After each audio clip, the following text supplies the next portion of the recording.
All right, guys, maybe you're looking for a little bit quieter town to live in. That small town feel, being a little bit outside of this hustle and bustle of the city. Where only nature is around. All we can hear is geese in the background. Today, we're gonna be checking out Port Royal. I think it's a place you might wanna consider if you're looking to get away from the city.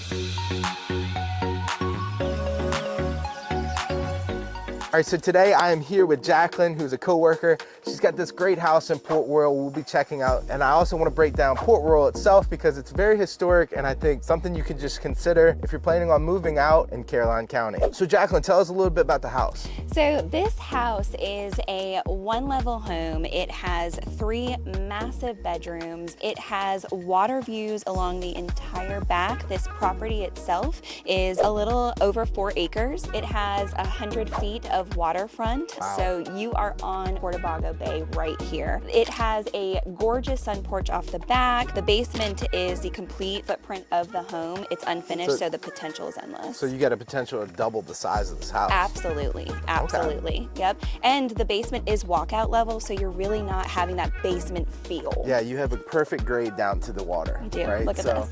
And you'll be able to see a dock. Now the dock is community, right? It is. That's so not there's for this house. Correct. So there's a community dock where there are slips available. There's a community beach and picnic area. It is right next door, but Portabago Bay neighborhood is so small that you're not going to have this influx of people in your backyard.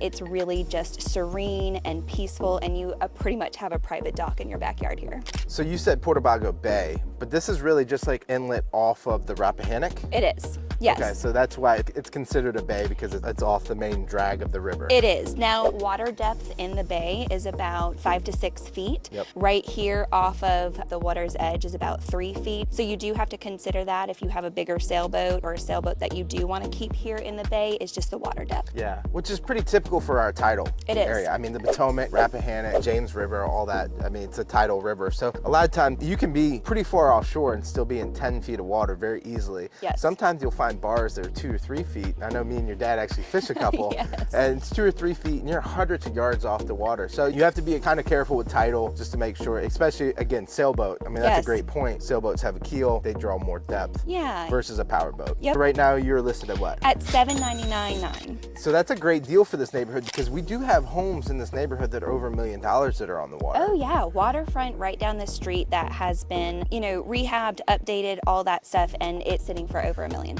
So for a little sweat equity, or maybe for some people check equity, absolutely, you could really bring this house up into the $1 million. 100%. Waterfront, you have 4 acres. I'm kind of, the boat dock looks like it's behind this house. So it almost feels like it's a part of this house. It does feel like a private boat dock. And again, like you look now, there's no boats there currently.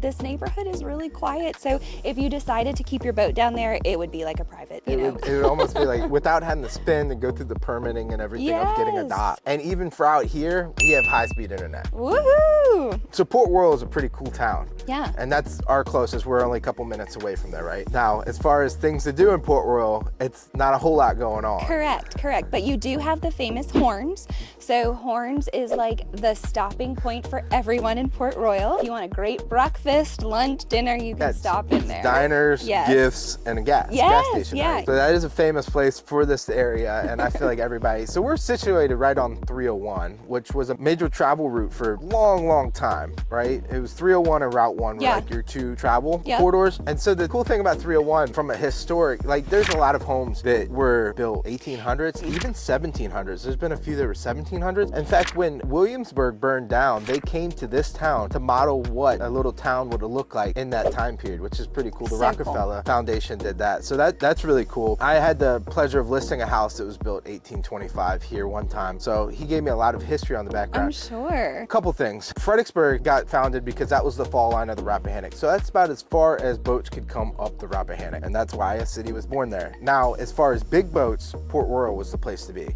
This is as far as big boats could get, and then they would take smaller boats into Fredericksburg. Everybody in this region would ship their tobacco out of Port Royal. Oh, interesting. And in fact, where the bridge is now, right beside it, in a very low tide, you can actually still see the old docking. Really? From where there used to be a structure out in the water. Yeah. And that's where the boats would come to fill up on tobacco. That's really cool. So the Rockefeller came and based Williamsburg, colonial Williamsburg, on this town. In fact, my client had a drawing of what they took in there. Also, John Wilkes Booth, when he escaped, he shot President Abraham Lincoln. When he escaped, he came across where the bridge is now. That used to be a ferry. Okay. And you would ferry across whatever, but he, I guess, swam across, or I don't know what he did to get across, but he came across and came through Port Royal and tried to stay at one of the inns. Wow. But the inn, the husband wasn't there. The wife didn't feel comfortable, so she said, keep going. He ended up at the Garrett farm. Okay. Down in Caroline, which is now AP Hill, and that's where he got caught, and they burned the building down and killed him. That is interesting. Yeah, so I did not know that. It's full of history. Yeah,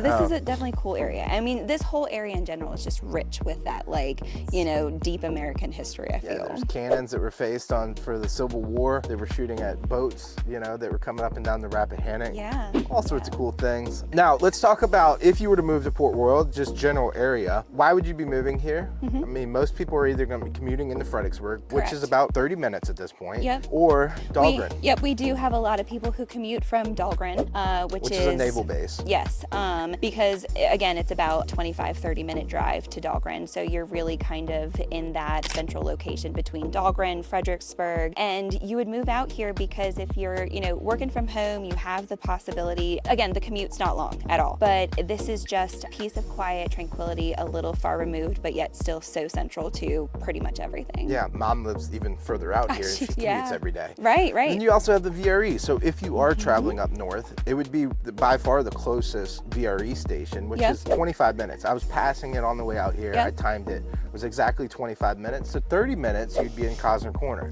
So for all your shopping, you have Target. Your major, you know, grocery stores, you have like Publix, you have Kohl's, you have World Market, all that good stuff. TJ Maxx, Marshalls. Starbucks. Chick-fil-A. Come on. You know, all that kind of stuff. So anyway, guys, that's going to wrap up this tour and this county for today. I'll put a link to all my Caroline County videos at the very end for you if you guys want to check out some more things about Caroline County. As always, thank you so much for watching, and we'll see you on the next one. Thanks.